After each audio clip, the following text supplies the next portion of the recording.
खासदार संजय राऊत बोलतायत, थेट जाऊयात. तक्रार केली म्हणून दहशतवाद होता कामा नये. जो आज होतोय, कायदा काय तुमच्या घरात नाचायला ठेवलाय का पोलिसांना तुमच्याकडे? एका गुंडांच्या समर्थनासाठी एक पक्ष रस्त्यावरती उतरतो, जो पक्ष घटनाबाह्य आहे.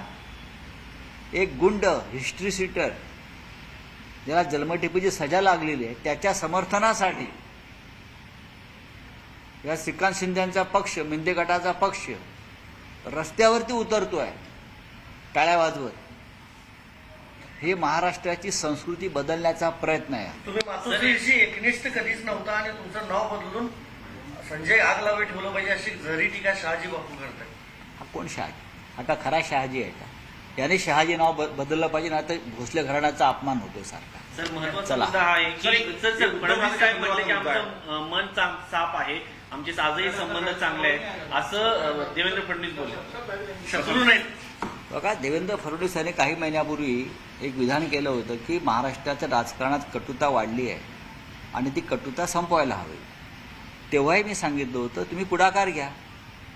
पण या कटुता ढवळण्याचं काम करतंय कोण? भारतीय जनता पक्षानेच केलं. ज्या पद्धतीनं शिवसेनेच्या पाठीत खंजीर खुपसली, हल्ले केले, शिवसेना तोडली, या सगळ्यामागे भाजप आहे. ज्या प्रकारच्या भाषेचा वापर हे लोक करतात, त्यातून कटुता वाढते. अशा प्रकारे महाराष्ट्रातून शिवसेना संपणार नाही आणि शिवसेनेला मिळणारं समर्थन तुम्हाला मोडून काढता येणार, संपवता येणार नाही.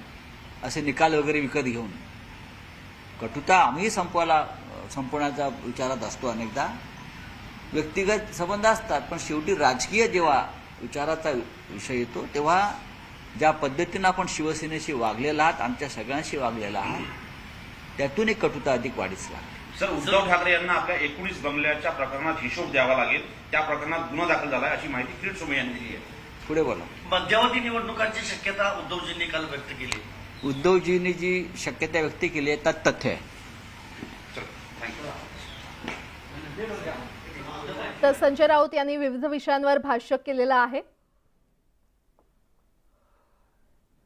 आणि सत्ताधाऱ्यांवर टीका केली. कायदा नाचवायला ठेवला आहे का, असा सवाल संजय राऊत यांनी उपस्थित केलाय. पोटनिवडणुकीनंतर भाजपची दिशा ठरणार असल्याचं देखील संजय राऊत म्हटलेले आहेत आणि एक प्रकारे त्यांनी भाजप आणि सत्ताधाऱ्यांवर पुन्हा एकदा टीका केली आहे.